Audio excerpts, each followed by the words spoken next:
दल माता की जय, लाल हनुमान जी महाराज की जय। सौ प्रथम तो આપણે સાધુ સંતોના ચરણોમાં વંદન અને ખાસ પુનિત મહારાજ માટે એકવાર જોરદાર તાળીઓ થઈ જાય, કારણ કે આ એટલી મહેનત કરી હશે અને મારે તો હજી બધો સમય આપી દેવો હતો કે તમે ચાલુ જ રાખો, પણ આપણે હજી મહેશ બાપુને, વાલભાઈને, અશોક બાપુને બધાને સાંભળવાના છે. એટલે સંસ્કૃતિની વાત કરી તો આપણા દેશમાં બે જ સંસ્કૃતિ છે, એક ઋષિ સંસ્કૃતિ અને એક કૃષિ સંસ્કૃતિ. ઋષિ સંસ્કૃતિના રામ છે અને કૃષિ સંસ્કૃતિ છે એમના માં સીતાજી છે. આજના પ્રસંગને અનુરૂપ વિશેષ વાતો તો ઘણી કરવાની હતી, પણ હવે હનુમાનજીની થોડી વાતો કરી અને બહુ ઓછો સમય લઈને આપણે વાલભાઈને, મહેશ બાપુને અને અશોક બાપુને રજૂ કરશું. તમે આપજો સાહેબ. ના બાપુ, પછી જે સાંભળવા માટે આવ્યા હોય ને બધા,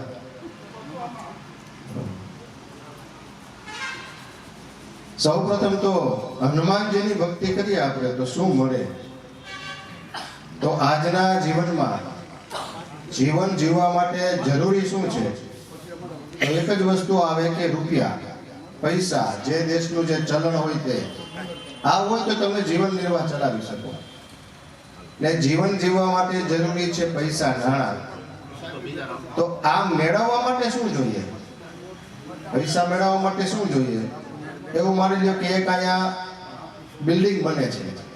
આ બિલ્ડિંગ છે એમાં મજૂર લોકો છે એ કામ કરે છે, પરસેવો પાડે છે અને એને પૈસા મળે છે. આ શું થયું છે? બળ. મજૂર લોકો બળ દ્વારા પૈસા મેળવે છે. આને આ બિલ્ડિંગ છે એ જેણે જમીન લઈને બિલ્ડિંગ બનાવવાનું આખું આયોજન કર્યું છે, એને શું વાપર્યું છે?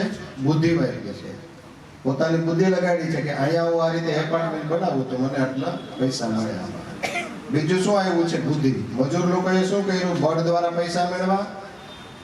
આ જે કોન્ટ્રાક્ટર છે એને બુદ્ધિ દ્વારા મેળવા. અને ત્યારબાદ શું આવે છે? એને જે આ બિલ્ડિંગનો નકશો અને બનાવ્યું છે જે વ્યક્તિ પાસે, એને પોતાની વિદ્યા વાપરી છે. તમે આટલા રીતે આ રીતે ગોઠવો તો સારું થાય. આ ત્રણ વસ્તુ દ્વારા આ ત્રણ લોકો અત્યારે પૈસા મેળવે છે. તો આપણી વાત કઈ હતી કે હનુમાનજીની ભક્તિ કરો તમે તો શું આવી જાય એમાં? આપણે સૌ પહેલા તુલસીદાસજીએ લખી નાખ્યું, બલ બુદ્ધિ વિદ્યા દેહ મોહ. આ ત્રણ વસ્તુ તમારે હનુમાનજીની ભક્તિમાં આવી જાય. પણ તમારી પાસે પૈસા આવી ગયા, અઢળક ધન આવી ગયું, પણ એનાથી સુખ મળે ખરું? તમારા ઘરે સોનાની થાળી હોય અને તમે જમતા હોય, પણ જમવા ટાણે દેશી ભાષામાં કહીને બગડાટી બોલતી હોય, તો એ પૈસાનો કોઈ મતલબ નથી. આ માટે આગળ શું લખ્યું છે? બલ બુદ્ધિ વિદ્યા દેહુ મોહે. પછી શું કીધું? હરહુ કલેશ વિકાર. અમારા જીવનમાં કોઈ કલેશ ના રહેવો જોઈએ, કોઈ વિકાર ના રહેવો જોઈએ. વિકાર હોય તો કદાચ અરબો તમે મૂકીને ગયા હોય તો એ વિકારને કારણે તમારી જે પ્રજા છે એ વેડફી નાખે. હનુમાનજીની ભક્તિમાં તમારે બધું આવી જાય.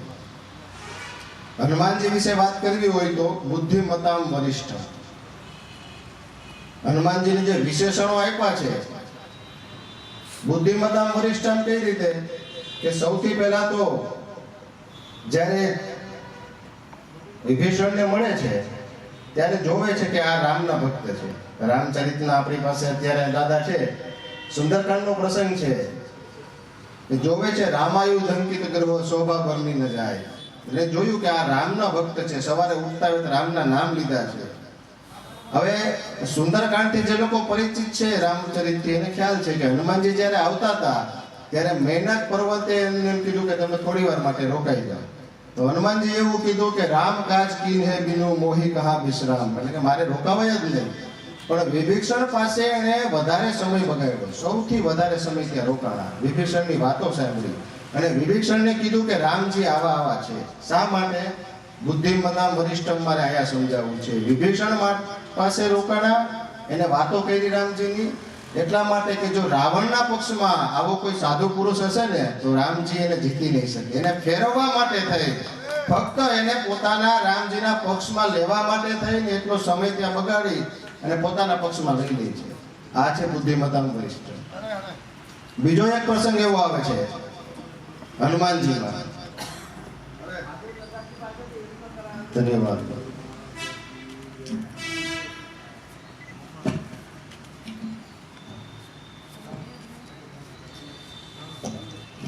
બીજો એક પ્રસંગ એવો આવે છે કે જે સમયે લંકાકાંડનો પ્રસંગ છે. આપણે જાણીએ છીએ કે વીર ગાતીની શક્તિ લાગે છે ને લક્ષ્મણજી મૂર્છિત થઈ જાય. ત્યારબાદ એમને સુષેણ વેદ આવીને કહે કે આ રીતે આ ઔષધિ પહોંચે સૂર્યોદય પહેલા તો જ બચી શકાય એમ છે. આમાં મારે બે વાતો કરવી છે. એક વાત તો એવી આવે છે, ઘણા એવું કહે કે હનુમાનજી જતા હતા અને કાલનેમી છે એ રૂપ બદલીને ત્યાં બેઠો હતો. પણ હનુમાનજી છે બુદ્ધિમત્તામ વરિષ્ઠમ છે, જ્યારે નીકળ્યા ને ત્યારે એને જોયું ને ઓળખી જ ગયા કે આ રામનો ભક્ત નથી. એ તો રામધૂન ગાતો હતો પણ હનુમાનજી ઓળખી ગયા હતા. છતાં ત્યાં ગયા છે શા માટે? કારણ કે પહેલા તો એવો સમય હતો, એમણે કીધું હતું કે ભાઈ સીતાજીની શોધ કરવા જતા હતા ત્યારે જ કીધું હતું કે રામ કાચકી નબીનું મોહે કાજ વિશ્રામ. તો ત્યારે તો સમય પણ હતો, પણ અત્યારે તો સૂર્યોદય થાય તો આ બાજુ લક્ષ્મણજી મૃત્યુ પામે એવો છે સમય કે મૂર્છામાંથી ઊભા ના થાય. છતાં ત્યાં ગયા છે અને એમનો વધ કર્યો છે કાલનેમીનો. આ એટલા માટે કે ઓળખી ગયા હતા, પણ હનુમાનજીએ વિચાર્યું કે હું જાઉં છું ઔષધિ લઈને પાછો આવતો હોય ત્યારે પણ આ મને મોકશે. એ સમયે કદાચ ઔષધિ સાથે મારે આની સાથે યુદ્ધ કરવું પડશે તો હું પહેલા જ એને પતાવી દઉં. જ્યારે આવતા હોય ત્યારે આપણે એક એવી માન્યતા છે કે બધા એવું કહે કે હનુમાનજીને અભિમાન આવી ગયો અને ભરતજીએ એમને તીર મારીને પછાડી દીધા. અહીંયા મારે એ ચોખવટ કરવી છે કે જે રામના આટલા અનન્ય દાસ હોય એને ક્યારેય અભિમાન આવી શકે નહીં. એક ચોપાઈ એવી આવે છે, સો સૌ તવ પ્રતાપ રઘુરાઈ નાથ ન કછુ મોરી પ્રભુતાઈ, કે જેટલું પણ થયું છે ને એ તમારા પ્રતાપથી જ થયું છે. તો આ કારણ શું છે? રામનું કામ કરવા માટે નીકળ્યા છે અને ભરતજી તીર મારીને પડી જાય એવું બને ક્યારેક?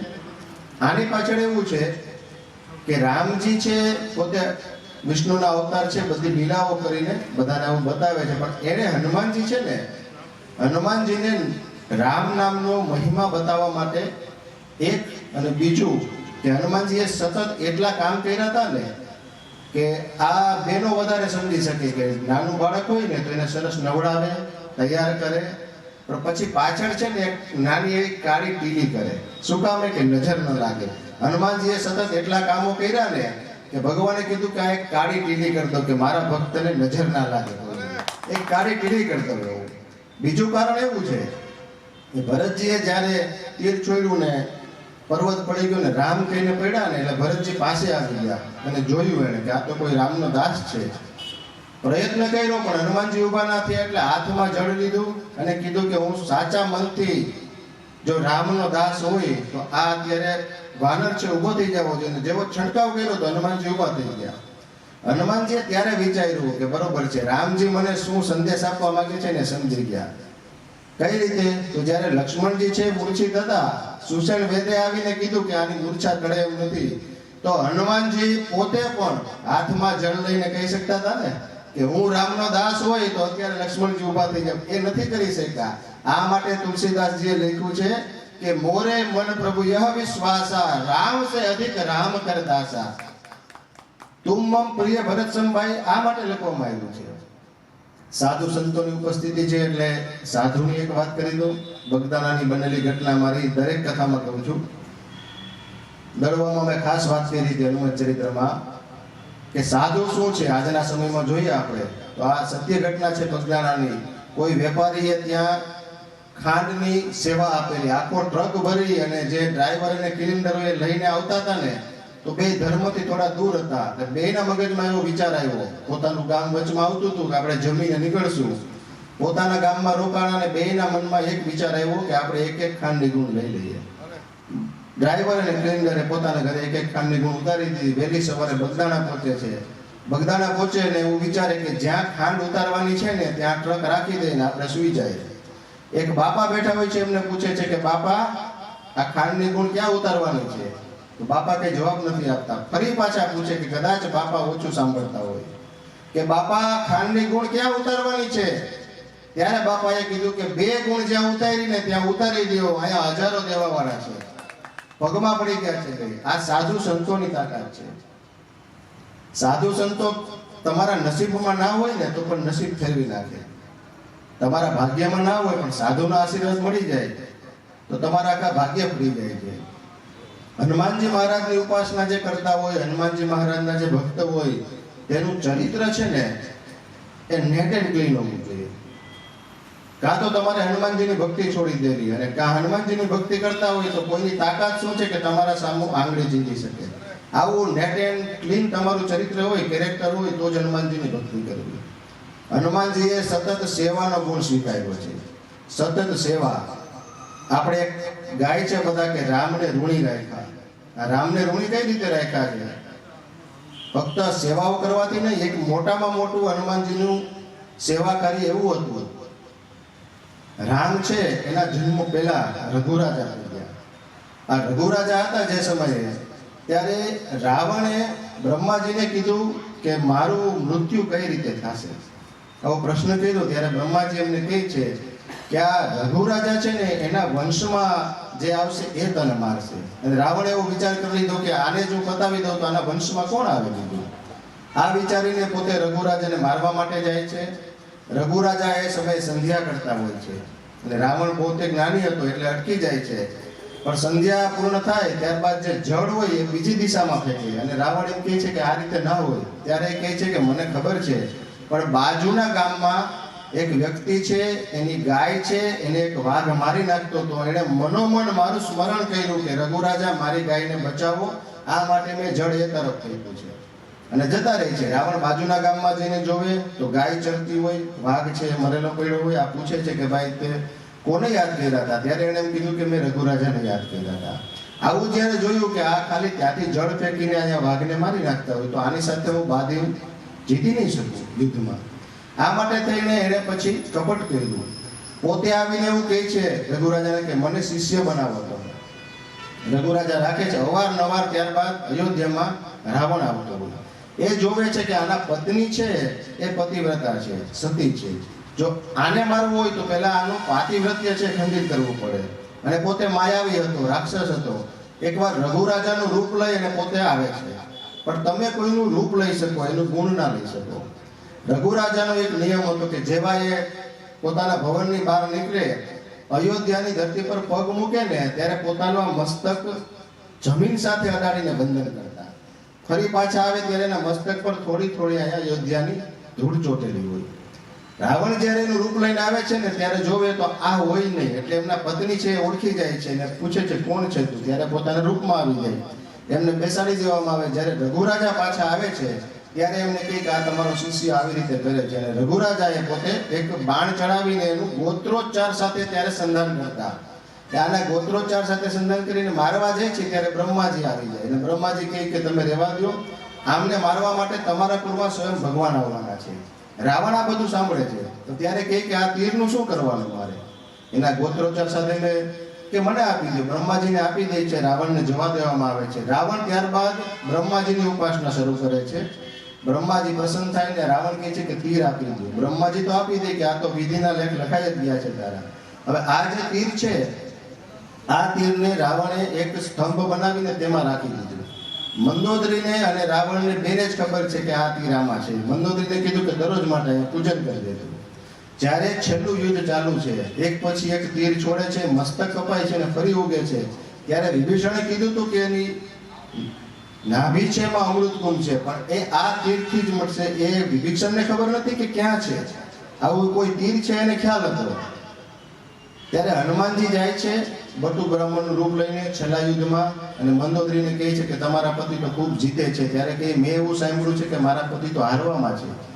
ત્યારે કહે છે કે ના માતા ઓલું પેલું જે તીર છે, ત્યારે યાદ આવે મંદોદરી કે હા એ તીર તો છે આપણી પાસે. હનુમાનજી પૂછે ક્યાં છે? ત્યારે બતાવે કે આ સ્તંભમાં છે. હનુમાનજી પોતાના સ્વરૂપમાં આવી જાય, સ્તંભ તોડી નાખે, એ તીર લઈ આવે. જ્યારે 31 ચડાવે છે ને તીર, ત્યારે વચ્ચે આ તીર હોય છે. સૌથી મોટામાં મોટું કામ રામજીનું કર્યું. આ માટે આપણે કહીએ છીએ કે રામને ધૂણી ગાયકા. આવા હનુમાનજીની ઘણી વાતો કરવાની હતી, પણ આપણે હવે છેલ્લી વાત કરી મારી, અને હું મારી વાણીને વિરામ આપીશ કે એક બેન છે, એ બેનના પતિ એક ફેક્ટરીમાં નોકરી કરતા હોય. અને એમના પતિ મૃત્યુ પામે, બીમાર હોય છે, એટલે ઘરમાં એક રૂપિયો પણ રહ્યો ના હોય દવામાં એમને. હવે કંપનીવાળા સારા માણસો હોય તો એ બેનને કહે છે કે અમે તમને નોકરી પર રાખી લઈએ. આ બેન છે નોકરી પર જતા હોય, નાનો 5 વર્ષનો બાબો સાથે હોય. પેલા કંપનીવાળા કહે કે બેન આ બાબાને તમે લઈને જે આવો છો ને એને ના લઈ આવતા, કંપનીમાં બનાવ બને તો અમારે શું કરવું? પછી હવે રાખવો ક્યાં? એટલે દરરોજ માટે જે ફેક્ટરીનો ગેટ હોય ત્યાં ચોકીદાર પાસે આ બાબાને આ બેન રાખી દે છે અને પોતે નિત્યક્રમ મુજબ અંદર જાય છે, નોકરી કરે, બપોરે પાછા આવે, મા દીકરો બંને સાથે ભોજન લે. આવો 15 દિવસ ક્રમ ચાલે. 15 દિવસ બાદ આ નાનો એવો બાળક છે એની માતાને પૂછે કે માં, જ્યારે તમે અંદર વયા જાઓ છો ત્યારબાદ એક મોટી ગાડી આવે છે લાંબી, અને આ ચોકીદાર અંકલ છે ને એને સલામ મારે છે, એ કોણ છે? ત્યારે આ એમ કહે છે કે બેટા એ આ કંપનીના ચેરમેન છે, આપણું ઘર પણ એના કારણે ચાલે છે, કાલથી તું પણ એને સલામ મારજે. ત્યારબાદ આ નાનો 5 વર્ષનો બાબો ચોકીદારની સાથે આ ચેરમેનને સલામ મારે. આ રીતે ધીમે ધીમે 15 દિવસ વ્યતીત થાય. 16મા દિવસે ગાડી આવીને ઊભી રહીને તો આ નાનો બાબો ના હોય. કોણ જાણે શું થાય, પણ ચેરમેન પહેલી વાર કાચ ઉતારીને આ ચોકીદારને બોલાવે કે તારી પાસે દરરોજ માટે નાનો બાબો તો એ ક્યાં છે? ત્યારે આ કહે કે એના માતા આપણી કંપનીમાં નોકરી કરે છે, ઘણા સમયથી બીમાર હતા પણ આજે દવાખાને ગયા છે. આના મનમાં શું થાય છે ખબર નહીં, ગાડી અંદર નથી લેતો ને દવાખાને જાય છે. બનાવ એવો બને છે કે આ ચેરમેનનું ત્યાં દવાખાનામાં ડોક્ટરની ચેમ્બરમાં પ્રવેશવું, ડોક્ટરની અને આ નાના બાળકની વાત ચાલુ છે. ડોક્ટર કહે છે કે બેટા હવે તો તારી માતાને પાછી લઈ જા, એનો ઈલાજ થઈ શકે એમ નથી, 5 લાખનો ખર્ચ છે. આ નાનો એવો બાળક પૂછે છે કે ડોક્ટર સાહેબ 5 લાખ એટલે કેટલા? મારી પાસે પૈસા છે, મેં ગલામાં ભેરા કર્યા છે. ડોક્ટર કહે બેટા આ 5 લાખ એટલે બહુ જાજા થાય, તું આપી નહીં શકશે. ત્યારે આ ચેરમેન ડોક્ટરને કહે છે કે ડોક્ટર સાહેબ 5 લાખ નહીં, 10 લાખનો ખર્ચ ભલે થાય પણ એની માતાનું ઓપરેશન કરો, બધા પૈસા હું આપી દઈશ. કહેવાનો મારો ભાવ શું છે, એક 5 વર્ષનો છોકરો 15 દિવસ માટે એક કંપનીના ચેરમેનને સલામ મારીને કામ થતા હોય તો આપણા હનુમાનજી આખા બ્રહ્માંડના ચેરમેન છે, તમારા કામ કેમ ના થાય? એક તમારો ભાવ હોવો જોઈએ. એક ભાવથી હનુમાનજીની ભક્તિ કરો એટલે આજે કળિયુગમાં સતત પરચા પૂરવા માટે આવે જ છે, દરેકના કામ કરે છે ભગવાન, પણ તમારો ભાવ કેટલો છે એ મહત્વનું છે. વિશેષ સમય ના લેતા હવે વાલભાઈ અને મહેશ બાપુને અને અશોક બાપુને સાંભળવા છે, એટલે ફરીવાર સાધુ સંતોના ચરણોમાં પ્રણામ સાથે સૌને જય સિયારામ.